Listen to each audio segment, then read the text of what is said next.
ትራምፕ ከሰሞኑ የኒውክሌር ፉከራቸው በመጠኑ ሸርተት ብለው እንነጋገር ማለት ጀምረዋል። ከሩሲያው ፕሬዝዳንት ቭላዲሚር ፑቲን ጋር ከቻይናው ሺ ጂንፒንግ ጋርም በጉዳዩ ላይ መክሬበታለሁ፣ ይህ ነገር ይቅርብን ብለዋል። ይህ እንደተጠበቀ ሆኖ የሩሲያን የጦር መሳሪያዎች አስወግጄ የተባለችው ቱርክ ለአሜሪካ ጠንካራ ምላሽ ሰጥታለች። የቀረ ይቅር እንጂ አይመሬውን የሩሲያ የአየር መከላከያ ስርዓት አትጠቀሚ አትበሉኝ ብላለች የኤርዶዋኗ ሀገር አንካራ።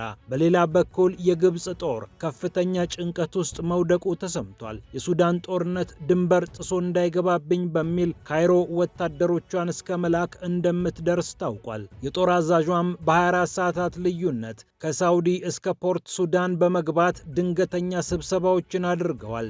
የሊቢያን ግብፅና ሱዳንን የሶስትዮሽ ድንበር በእጁ ያስገባው ፈጥኖ ድራሽ ኃይሉ ራሱን አደራጅቶ ወደ ግብፅ ድንበር ጦርነቱን ይወስዷል የሚል ስጋት ካይሮ ገብቷል። ለዚህም ቱርክን አግዥኝ ብሎ የአብድልፈታህ አልሲሲ መንግስት እንደጠየቀም ታውቋል። በሌላ በኩል እስራኤልና ሳውዲ አረቢያ ዲፕሎማሲያዊ ግንኙነት ከመጀመር አልፎ ወታደራዊ ትብብር ለመመስረት ሊነጋገሩ መሆኑ እየተወራ ነው። የጋዛ ደም ሳይደርቅ የሚደረገውን ንግግር የትራምፕ አምቻ ሳይቀር እንደገባበት ተሰምቷል። ፒያሳ ኔትወርክን ስትከታተሉ ሁሉንም በጥልቀት ታገኛላችሁ። ፒያሳ ኔትወርክን ሰብስክራይብ፣ ላይክ እና ሼር በማድረግ የተአማኒና የጥልቅ ዘገባዎች ቤተሰቡን ስንል በአክብሮት ጋብዘናል። አሁን ወደ ጉዳዮቻችን አለፍን።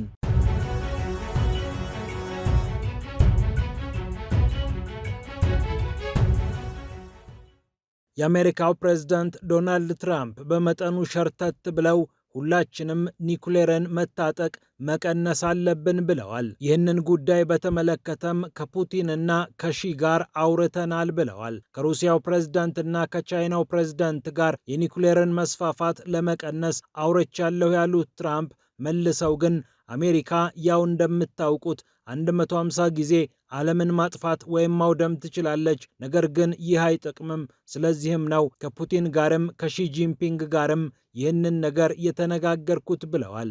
ማሳካት ከቻልን የኒውክሌር የጦር መሳሪያዎችን ማስፋፋት ወይም አብዝቶ መታጠቅን ማስቆም አለብን። እዚህ ጉዳይ ላይ የምንመድበውን ገንዘብ ወደ ሌሎች ጉዳዮች አዙረን ብንጠቀምበት ለሰው ይበጃል ብለዋል።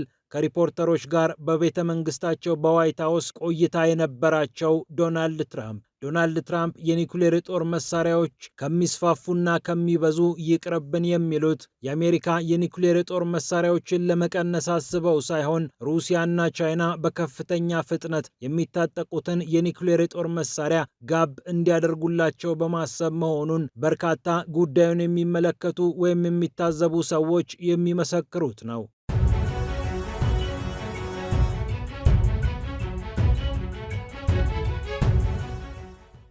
በሌላ በኩል ቱርክ ለአሜሪካ ጠንካራ ምላሽ ሰጥታለች። አይመሬውን የሩሲያ የአየር መከላከያ ስርዓት አትታጠቂ አትበሉኝ ብላለች አንካራ። የኤርዶዋኗ ሀገር ኤስ-400 የአየር መከላከያ ስርዓትን ከሩሲያ ከገዛች ሰንበትበት ብላለች። 2017 ላይ የተፈረመው ውል 2019 ላይ ሙሉ ለሙሉ መሬት ላይ ወርዶ ቱርክ 2.5 ቢሊዮን የአሜሪካ ዶላር የሚያወጡትን 4 ኤስ-400 የአየር መከላከያ ስርዓቶች በእጇ አስገብታለች። ይህን ተከትሎም አሜሪካ ለቱርክ ልትሸጥ ያሰበችውን ኤፍ-35 የጦር ጀት ከእንግዲህ አልሸጥልሽም ብላ የሽያጭ ስምምነቱን ማራዘሟ የሚታወስ ነው። ይህ ጉዳይ በዶናልድ ትራምፕ ተነስቶ አሁንም ዶናልድ ትራምፕ መልሰው ዋይት ሃውስ ሲገቡ በድጋሚ የተቀነቀነ ጉዳይ ነው። ቱርክ ምናልባት ትራምፕን ለማስደሰት ኤስ-400 የአየር መከላከያ ስርዓቷን የምትጠቀምባቸውን ስፍራዎች ወይም የምትጠቀምበትን ሁኔታ ልትገደብ ትችል እንደሆነ እንጂ ሙሉ ለሙሉ ከስርዓቱ የመውጣት ፍላጎት እንደሌላት ነው የታወቀው። ከዋሽንግተንም ከሞስኮም ጋር መልካም ግንኙነት እንዲኖራት የምትፈልገው አንካራ እንዲህ አይነቱን ውሳኔ ለአሜሪካ ብቻ ብላ እንደማታደርግ እየተነገረ ይገኛል። እንደ ብሉምበርግ ዘገባ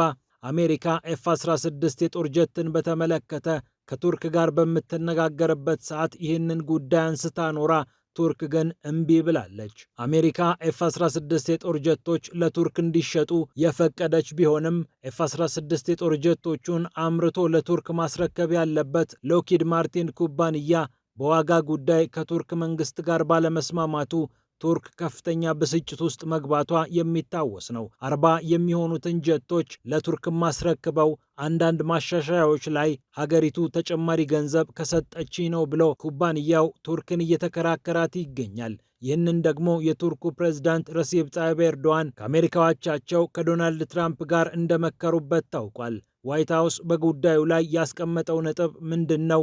ምን አይነትስ አቋም አለው የሚለው ነገር ግን እስካሁን ይፋ አልተደረገም። ምናልባት ተጨማሪ የመደራደሪያ ነጥብ ሊያደርገውም ይችላል። ራሷን በጦር እያደራጀች የምትገኘው በሀገሯም የምታመርተው ከሌሎችም የምትሸምተው አንካራ ከዩናይትድ ኪንግደም ባለፈው ወር ላይ 20 የሚሆኑ ዩሮ ፋይተር የተባሉ የጦር ጀቶችን ለመታጠቅ ስምምነት ላይ መድረሷ ታውቋል። ከኳታርና ከኦማን ደግሞ 12 የሚሆኑትን መሰል ጀቶች ለመታጠቅ ስምምነት ላይ ደርሳለች። 2026 እንደገባም ሙሉ ለሙሉ እጇ ላይ እንደሚገባ ይገምታል። ቱርክ የአሜሪካ መሳሪያዎችን ከመግዛትም ባለፈ አንዳንድ የመሳሪያዎቹ ግብአቶች በሀገሯ እንዲመረትና እስከ 10 ቢሊዮን አሜሪካ ዶላር ኢንቨስትመንት በቱርክ እንዲፈስ ፍላጎት እንዳላት ተነግሯል። ይህንንም ፕሬዝዳንቶቹ ማውራታቸው የቅርብ ጊዜ ትዝታ ነው።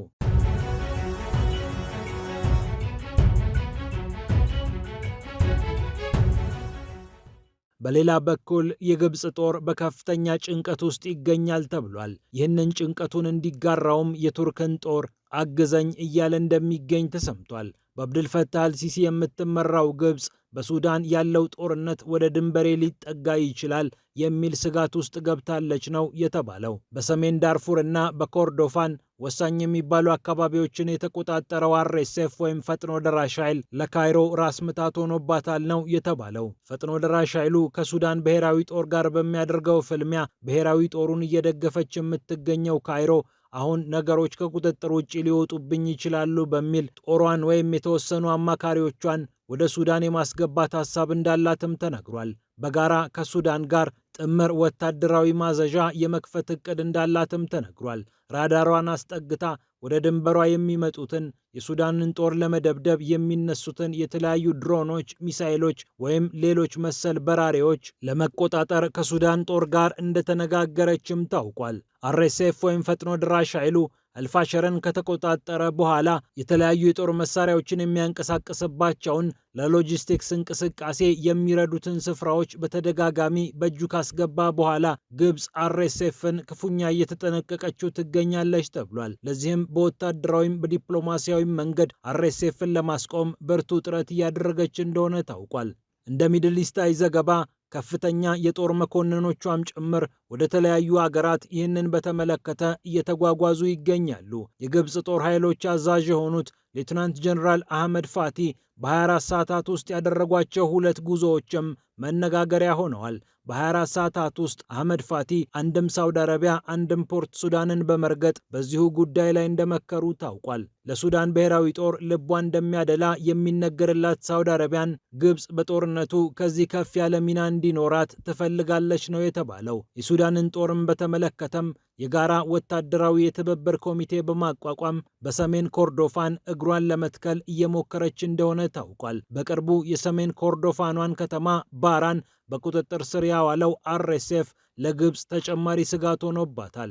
ከኦምዱርማን የ4 ሰዓታት መንገድ ብቻ የሆነችው ባራ በአርኤስኤፍ እጅ መግባቷ ኦምዱርማንን ወይም መንትየዋን ካርቱምን አርኤስኤፍ እንዲያጠቃ መንደርደሪያ ይሆናል በሚል ስጋት ውስጥ ትገኛለች። ይህንንም በተመለከተ የቱርክ ጦር እገዛ እንዲያደርግና የሱዳን ብሔራዊ ጦር የሚደራጅበት መንገድ እንዲኖር ካይሮ እየወተወተች ነው። ድሮኖቿን፣ ጸረ አየር ሚሳኤሎቿን ያቀረበችው ቱርክም አጋጣሚውን ተጠቅማ በሱዳን የተሻለ ሚና እንዲኖራት የጦር መሳሪያ እርዳታ እንደምታደርግ እየተጠበቀ ይገኛል። ድሮኖችን የሚያንቀሳቅሱ ድሮን ኦፕሬተሮችን ጭምር ወደ ሱዳን የላከችው አንካራ ከሱዳን ለወደፊት ብዙ የምትጠይቃቸው ነገሮች አሉና ይህንን ለማድረግ አታመነታም ነው የተባለው። ወደ ድንበሯ የሚጠጋውን ስጋት ለማስቀረት ግብፅ ከፍተኛ እንቅስቃሴ እያደረገች የምትገኝ ሲሆን የተባበሩት አረብ ኤምሬትስ ግን ጋሬጣ ትሆንባታለች ተብሎ እየተጠበቀ ይገኛል። አርኤስኤፍን እስከ አፍንጫው አስታጥቃለች የምትባለው አቡዳቢ ቡድኑ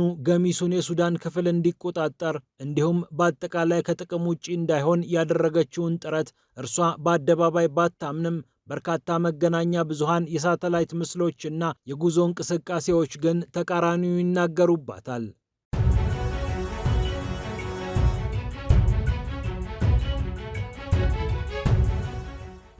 በሌላ በኩል እስራኤልና ሳውዲ አረቢያ የጋዛ ደም ሳይደርቅ ወደ ንግግር እየገቡ ነው ተብሏል። ሁለቱ ሀገራት መደበኛ የሚባል የዲፕሎማሲያዊ ግንኙነት የላቸውም። ሳውዲ አረቢያ ለእስራኤል እውቅና አልሰጠችም። ለእስራኤል እውቅና የምሰጠው ፍልስጤም የምትባል ሀገር ስትመሰረት ነው ስትል የነበረችው ሳውዲ አረቢያ አሁን ግን ከእስራኤል ጋር ጠበቅ ያለ ንግግር እያደረገች መሆኑ ታውቋል። የአብርሃም ስምምነት የተባለና የአረብና የሙስሊም ሀገራት ለእስራኤል እውቅና እንዲሰጡ ያደረገውን ስምምነት እንዲፈረም ያደረጉት የአሜሪካው ፕሬዝዳንት ዶናልድ ትራምፕ አሁንም በዚህ ጉዳይ ላይ እጃቸውን አስገብተዋል ነው የተባለው።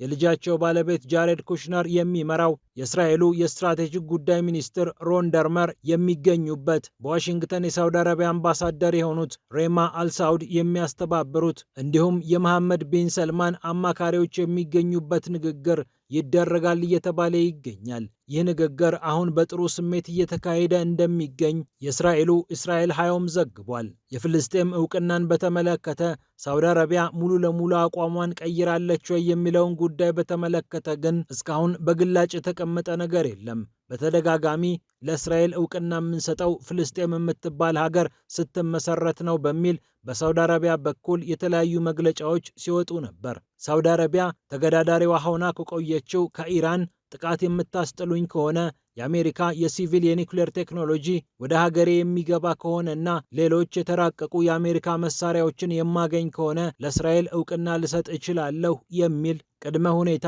ስታስቀምጥ እንደነበርም ይነገራል። ፒያሳ ኔትወርክን ስትከታተሉ ስለቆያችሁ ክብረት ይስጥልን ብለናል። ፒያሳ ኔትወርክን ሰብስክራይብ፣ ላይክና ሼር በማድረግ የተአማኒና የጥልቅ ዘገባዎች ቤተሰቡን ስንል በአክብሮት ጋብዘናል።